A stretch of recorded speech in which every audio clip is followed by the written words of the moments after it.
दोस्तों, मैं हूँ नायोमी। पता है ना कैसे कभी आप कोई काम किए बिना रह ही नहीं पाते। आप खुद को रोक नहीं पाते हैं, मानो वो आपके डीएनए में है। आप वही काम करने के लिए बने होते हैं और वो कोई बुरी बात नहीं है क्योंकि उससे आपको खुशी मिलती है, जो अच्छी बात है ना? मैं भी ऐसा एक काम करती थी, पर मेरी पर्सनालिटी का एक अलग पहलू भी था और दोनों एकदम ऑपोजिट थे। और फिर एक दिन मामला पूरी तरह मेरे हाथों से निकल ही गया। तो वो काम जो मुझे करना पसंद ही था, वो था गाना। मुझे गाना बहुत पसंद था।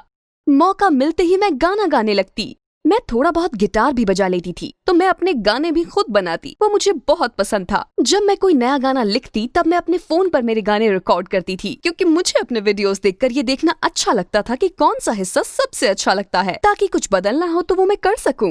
पर मेरे ये वीडियो सिर्फ मेरे लिए थे और यही है मेरी पर्सनालिटी का वो अलग पहलू जिसके बारे में मैं बता रही थी। वैसे मुझे गाना पसंद था, पर मैं बहुत बहुत ज्यादा शर्मीली थी। मेरे लिए दोस्त बनाना और अजनबियों से बात करना बहुत मुश्किल था, इसलिए मैंने अपना टैलेंट कभी किसी को नहीं दिखाया। सच, जब भी मैं वीडियो बनाती मैं यही सोचती कि कभी कोई इसे देख लेगा तो कितना बुरा होगा, इसलिए मैं सब डिलीट कर देती थी। मैं सिर्फ वही रखती थी जो मुझे बहुत बहुत पसंद थे और उन्हें सिर्फ मैं देखती थी। पर जल्दी ही सब बदलने वाला था। एक दिन मुझसे एक गलती हो गई। एक दिन मेरी दोस्त जेस मेरे घर पर आई थी। हम मेरे फोन पर कुछ देख रहे थे और बस सेल्फीज ले रहे थे। मैंने उसे कहा कि वो मेरे फोन से खुद को सेल्फीज भेज दे और मैं हमारे लिए सॉफ्ट ड्रिंक लेने गई। मैंने सोचा नहीं था कि मेरा फोन उसके पास है और वो मेरी गैलरी की हर चीज देख सकेगी, मेरे गाने के वीडियोस भी। जब मैं रूम में वापस गई, मैंने सुना कि वो क्या देख रही थी। वो मेरा गाना देख रही थी। मुझे तो यकीन नहीं हुआ, पर वो बहुत खुश दिख रही थी। उसने कहा कि मुझे पता नहीं था कि तुम इतना अच्छा गा सकती हो और मैं अमेजिंग और टैलेंटेड हूँ, और ये भी कि मेरे गाने प्रोफेशनल सिंगर से भी बेहतर थे। पर मुझे कोई परवाह नहीं थी। मैं बहुत शर्मिंदा थी और गुस्से में थी कि उसने मेरे प्राइवेट वीडियोस देख लिए थे। मैंने अपना फोन उससे छीन लिया और उस पर चिल्लाने लगी। फिर मेरी बात सुनने के बजाय उसने अपना फोन उठाया और कुछ देखने लगी। वो देखकर मैं और गुस्सा हो गई और मैं उस पर चिल्लाती रही, पर वो मेरी बात नहीं सुन रही थी। फिर मुझे एक मैसेज आया। मैंने देखा उस पर लिखा था, जेस ने अभी आपका वीडियो रीपोस्ट किया है। मैं परेशान हो गई। मैंने अपना वीडियो कहीं पोस्ट नहीं किया था। मैंने उसकी तरफ देखा तो वो मुस्कुरा कर बोली, अब चिल्लाकर कुछ नहीं होगा क्योंकि उसने वो वीडियो अपने सारे दोस्तों को दिखा दिया है। उसने मेरा एक वीडियो सोशल मीडिया पर पोस्ट कर दिया था। उसने वीडियो मेरे अकाउंट में भी पोस्ट किया था। मैं बस उसे डिलीट ही करने वाली थी, पर जब मैंने मैसेजेस देखे तो मैं रुक गई। लोग मेरे वीडियो को लाइक कर रहे थे, उसे शेयर कर रहे थे। ऐसे लोग जिन्हें मैं जानती भी नहीं थी। बहुत सारे कमेंट्स भी थे जिनमें लिखा था कि मेरा गाना कितना अच्छा है और मेरा वीडियो बहुत ज्यादा फेमस हो गया था। मुझे तो अपनी आंखों पर यकीन ही नहीं हो रहा था। उसके बाद हालात और अजीब होते गए।